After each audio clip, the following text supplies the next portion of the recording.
We're here today to ask people about marriage. For starters, what's the best thing about being married? Who I get to stay married to. Family. Togetherness. To me, is having a companion. This person. My favorite thing about being married is that I have a partner. Do you think your marriage is good for more than just the two of you? Does it influence those around us Yeah, I think. in a positive way? I think so. I would hope that people would see that when we're together that we really have a very true affection for each other. What everybody wants, and we know we're lucky to have it. The energy we give out in our home, I think, spreads out to other people. Your marriage just continues to go on and on and on. Oh, sure, and affect generations after us. I think it really sort of stabilizes your whole community. It's a cornerstone of a society, right? Sounds like a good marriage goes a long way. It touches a lot of people. Want to improve your marriage? For ideas, go to foryourmarriage.org. A message from the Catholic Church. My name is Father Tom Voorhees, and I am a priest for the Diocese of Lafayette. Almost 2,000 years ago, Jesus called the apostles to drop their nets and to follow him. Today, Jesus is still calling young men to the Catholic priesthood. If you are attracted to a life of service to God and neighbor, maybe God is calling you. If so, please contact your local Catholic priest in the Diocese of Lafayette.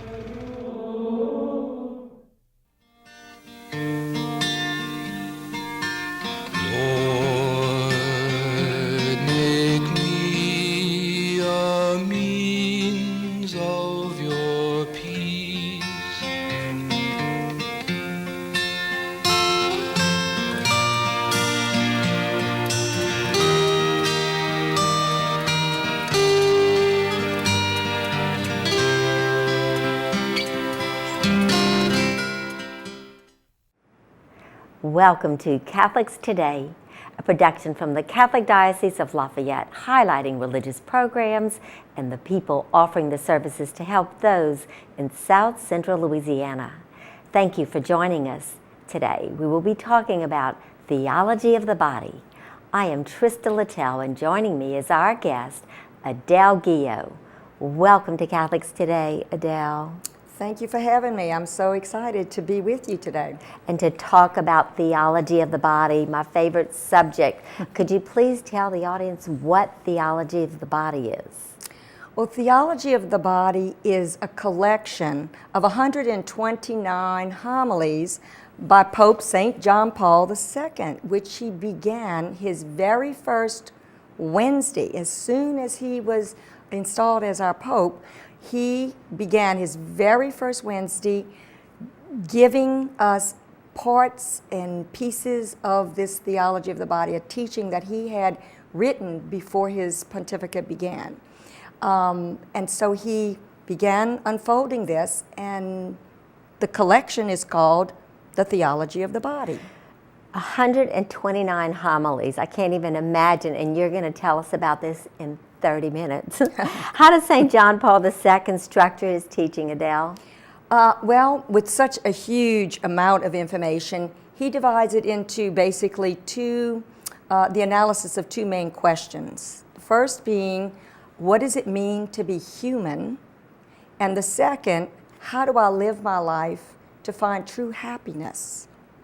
Well, so briefly, what does St. John Paul II say about what it means to be human? Well, he brings us to the central tenet of our Catholic faith, well, for all Christians, and that is that God became man, the incarnation. We're in the season of Lent of Advent right now, and what are we going to celebrate on December the 25th?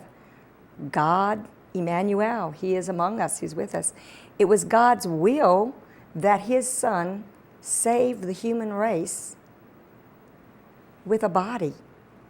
It was his body that endured the blows and the nails. The entire human race was saved through a body. And since God took on a body, our bodies are holy. And so the Pope goes in and studies this. What is this about the body that we can call a theology? Because it is related to God in a very important way since God became man. And with that, he teaches us how to love. So in a word, What does he teach us about love?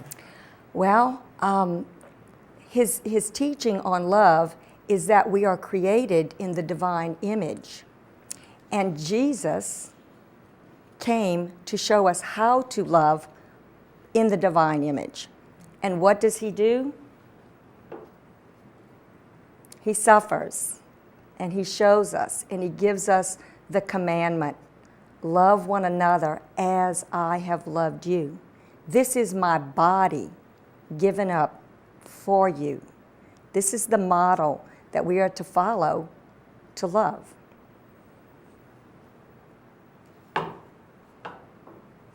And he proceeds to tell us that man can't truly find himself without being a gift to another. Yes, and this is, as we see in the crucifixion, this is his body given for us. And so since he is a total gift to us, we are to follow this. His love is free, it is total, it is faithful, and it is fruitful. And this is the model or the standard that the Pope tells us we are to follow to have true love. Free.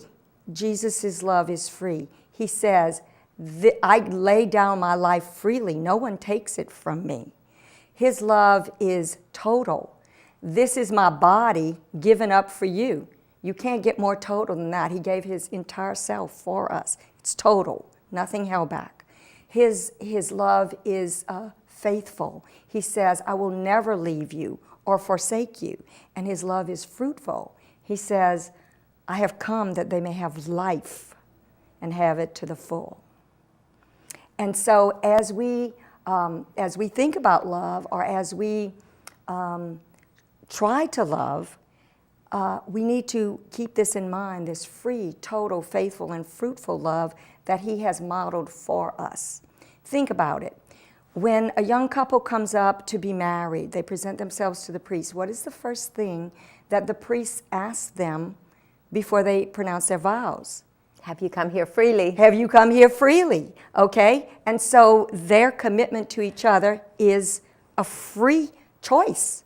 They don't have to. They choose to. And that's the first element of real love, is that it is given freely. It's not coerced. It's not coerced. It's not forced. And so that's the first step, and that's great. And we do this automatically through our sacrament of matrimony. And the priest asks them, have you come here freely? And then he says, to give yourselves totally to one another in the sacrament of matrimony. And they say yes. But lately there's been a problem with this totality of giving. It sounds like if you give yourself, that's a total gift, okay? But these days, since the 1960s, there has been something that has happened that is preventing people, couples, from giving themselves totally to each other in the sacrament of matrimony. Well, Adele, what is it that they're withholding? Their fertility. There is a problem, and we have to admit it. Artificial birth control is something that is pretty much standard fare. It's a given, even among Catholics, unfortunately. But what happens with the use of artificial birth control is that the couple is not able to love in the image of God properly. And since God is love, and we are made in his image and likeness, if there's something being withheld and we're not totally loving, God withheld, he did not withhold anything. And so when we withhold, if we withhold, we cannot love properly in the divine image. And eventually, this problem, this withholding, it's not as evident to the couple as they might understand, and it chips away this withholding of this totality of one to another. It chips away at the relationship, and it can lead to some very serious problems. and without them even really understanding that that's lying at the root of the problem. Because God wants us to be partners with Him in creation, and so that's leaving Him out of the equation. Yes, He created man and woman. He said, let us make man in our image and likeness. And He created them male and female. And what's the first commandment He gave them? Most people, when I ask them what's the first commandment, they say that thou shalt love the Lord thy God, and so forth. And I say, no. In Genesis chapter 1, He says, be fruitful and multiply. And so when we withhold our fertility, there is an inherent blocking of that free flow of love that God created us to have when He created us in His image and likeness. Mm-hmm. Now, there are two basic questions with which John Paul II covers in Theology of the Body. The first is, what does it mean to be human? So what is the second? The second question that he divides the teaching is, how do I find true happiness? And the true happiness, he illustrates it in such a way as to reveal that everyone has a vocation. Okay, and we normally think of vocation as being, a priest. Okay, but there are many states of life which can be called vocations. Certainly, consecrated persons have a religious vocation. My vocation is to the married life, but there are also people who are singles, and this can also be a vocation. The singles, it's slightly different, but it is included in the Theology of the Body, and that is that all sorts of single people, including young adults, teens, they're singles. Widowed people are single. Divorced people, then there are just people who never married, they're singles. And also people with same-sex attraction. All are called to live a chaste life, to love rightly. So that sounds like just about everybody. How can this teaching apply to everybody, Adele? Well, question number 1, do you have a body? If you have a body, this theology applies to you. And since everyone does have a body, I want to ask you a question, okay? If a woman becomes pregnant and she goes to the doctor for an ultrasound early in the pregnancy, what is the first question that everybody wants to know? Is it a boy or is it a girl? Is it a boy or a girl? Because being a male or a female is the most fundamental characteristic of us as humans after existence. We are male and female. We each have a body. It is either a male body or a female body. But there's more to it. It's not just the appearance of the body. It is our character. It is what we are intrinsically, male or female. And the Theology of the Body, he studies these differences. For example, we are complementary, male and female, made in the image of God. Okay, as an example, I'm a school teacher, okay? I'm not teaching anymore, but I taught kids, 4th and 5th grade primarily. There's a very obvious difference between boys and girls. Let's say a wasp flies into the room. The door's left open from recess or something like that, and here's the wasp flying around. What do the girls do? They're screaming, they're ducking, and what do the boys do? They're swatting, they're chasing it down, they're swinging at it. And when they kill it, if they smash it, the boys give each other a high five, and the girls say, oh, poor bug. We're made differently. Yes. And God had a plan for that. We are complementary persons. He said, let us make man in our image. And he created them male and female. He's got a plan. We need to be figuring out what that plan is, because He created us to love, but as a communion of persons. Why? Because the Trinity is a communion of persons. God is a family, and He created us to be family, to be in relations with others, and to have families. He, as you said earlier, He wants us to participate in creation, in forming new life. And the family is the unit, that communion of person that He wants us to grow up in. Every one of us grew up in a family. Absolutely. Absolutely. Well, how does He examine the communion of persons? He examines that in three fundamental questions that he explores. He studies first the relationship of man and woman. That's the basic or the fundamental relationship of persons, okay? And we can find that going back to chapter 1 of Genesis. That was the first communion of persons, the male and female. Right. Okay, we call them Adam and Eve. Okay. And that, the Pope studies that relationship very carefully. That's where this theology of the body sort of comes from, back from the beginning, Genesis, before the fall.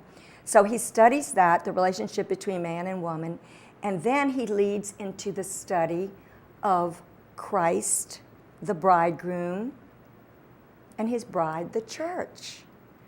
So following that same idea of man and woman in relationship, Christ and the church. And from there, he studies the eternal exchange of love in the Blessed Trinity and man's destiny to share in that divine love. Oh, it's powerful. You want to talk about that some more? Well, how does the saint relate the relationship of man and woman to Christ and the church? Let's explore that. Okay, so Christ in the church. He takes us back to the beginning, as I said, to Genesis. He says he needs to establish an adequate anthropology, which basically means that we have to understand what God intended at the very beginning of creation. We generally think of man and woman as after the fall, with our conflicts and the pain and the disagreements and the selfishness and so forth. Okay, but no, the Pope studies it from the beginning. There was a brief time, he says, where man and woman loved in the divine image. And that is what he wants to go back and present to us. Once we understand what the original plan was for man and woman in God's plan, then we can better understand about Christ giving himself in a pure and total way, totally unselfish, giving himself to his bride, the church. He gives his body in the Eucharist. That's the spousal analogy? That the Pope brings out the spousal analogy, this original unity of man and woman, this pure, before the fall, right, the pure union in innocence and in love, where they gave themselves to each other without holding anything back, totally attempting, and with God's help, enjoying each other in real love and enjoying also the love of the Trinity. They were in harmony. Everything was as it was supposed to be, as God planned it. And so he goes through the teaching explaining that this spousal analogy is something that is absolutely essential for us to understand if we are to understand the mystery of Christ in the church. The mysterious relationship of man and woman, he carries over, and he wants it to be a sign. This marriage of man and woman, he wants it to be a sign which points us to the heavenly mystery that we are all destined to enjoy one day.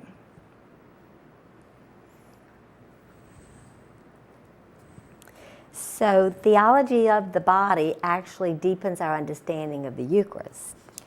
Yes, because the Eucharist is Christ giving himself in his body. He says, okay, this is my body given up for you.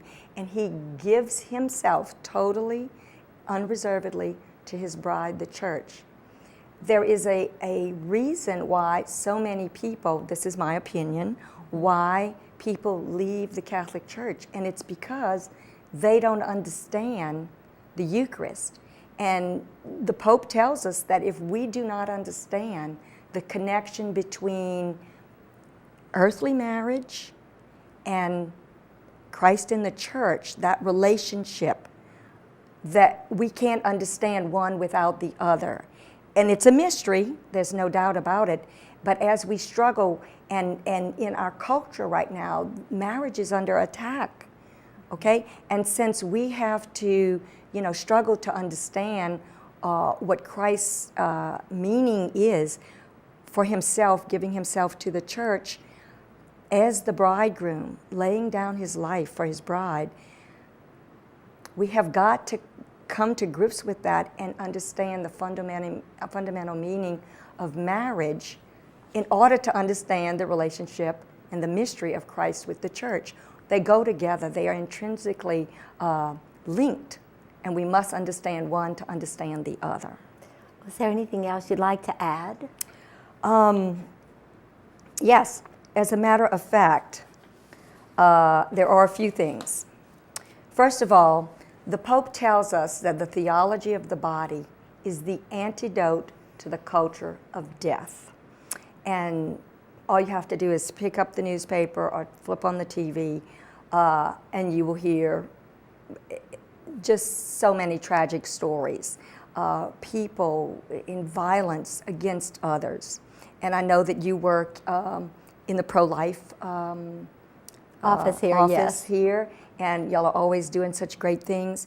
So this theology of the body is extremely important in the culture of life. Undoubtedly. Okay, and something happened recently. I heard from Brenda DeZarmo. I'm sure you're familiar with her. Absolutely. She's been working in the pro-life area for many, many years. She's one of those great pioneers that we have, and she told me something startling not too long ago.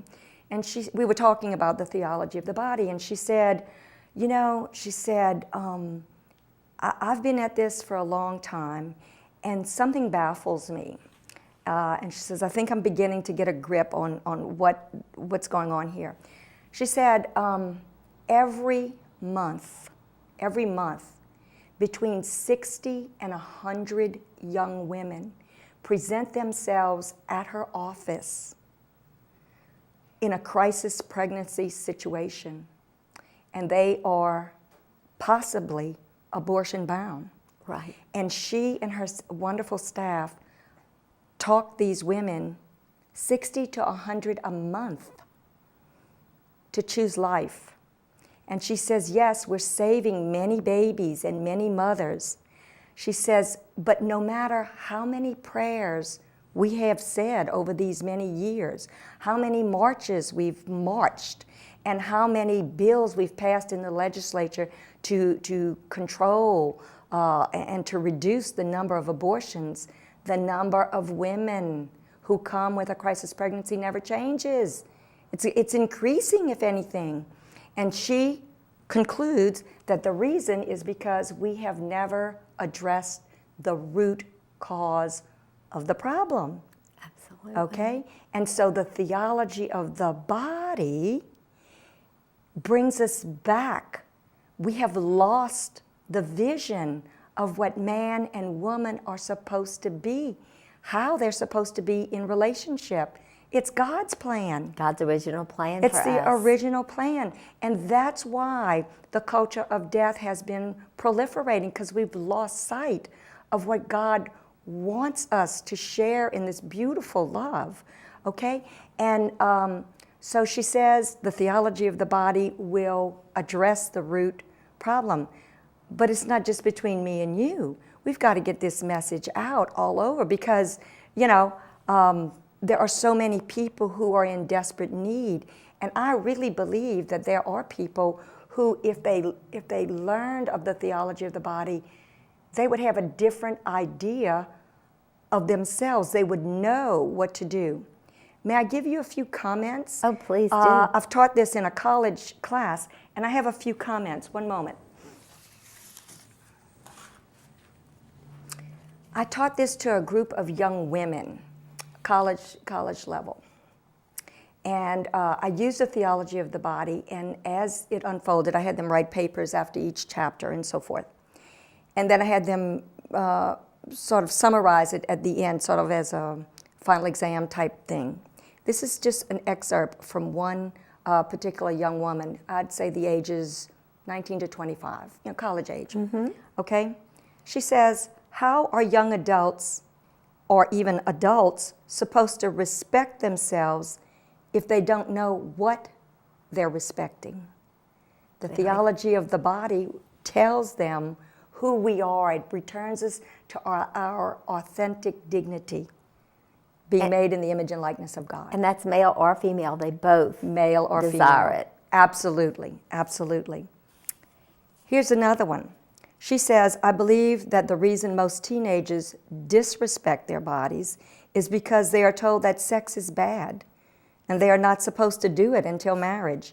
But no one explains to them why it is so. Theology of the body explains why. Because we are made in the image and likeness of God, and that He has a plan for love and for our sexuality. And one last one. She says, it was the most enlightening and the most profound thing I have ever seen in my life, because I used a video program.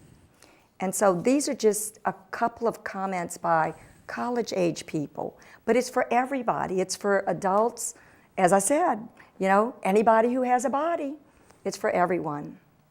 Well, we have about a minute left, so if people want to learn more. Okay. It just so happens that we are having an 8-part level 2, an expanded study of the theology of the body. Begins January 4th at Immaculata, and it'll continue for every Wednesday through January and February. And we also have a shorter course for those who can't commit to 8 weeks. It hits all the highlights. And that's going to begin on Mondays. March the 20th is the first of 4 Mondays. And so that would be also at the Immaculata Center. There are numerous other parishes that are beginning to pick up with this, and they may be making presentations. I urge anybody who's viewing right now to maybe check with their parish and see if there's something in the program coming up soon. And they can certainly call the Office of Pro-Life Apostolate at 337-261-5607.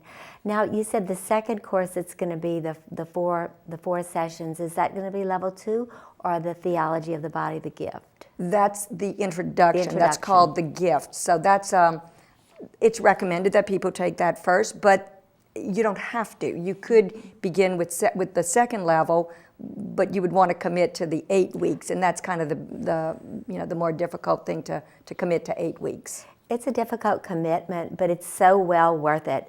I know when Benny and I took the course, both of us said, gosh, we wish we had known this, since, from early on, because, you could certainly alleviate a lot of mistakes you make, but God is so good, and He gives us opportunities to continue to learn and He knows, the Holy Spirit knows what the church needs and when they need it. Apparently, when we were growing up, we didn't really need it as badly as we need it now. Oh, I think we needed it, but we do need it now. Well, we really need it now. Yes, and so I'm so pleased that the Office of Pro-Life has has been supportive of my works and my efforts to try to get this word out. Well, it's part of what we do, and we're so grateful that you've been able to provide this for us and for those that want to come. So thank you so much, Adele. Thank you, Trista. I enjoy being here with y'all. Thank you. Here.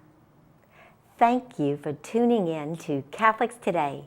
Please know this program and all programs produced by the Catholic Diocese of Lafayette's radio and TV office is directly supported by your contributions to the Bishop's Services Appeal. We thank you for allowing us to serve you.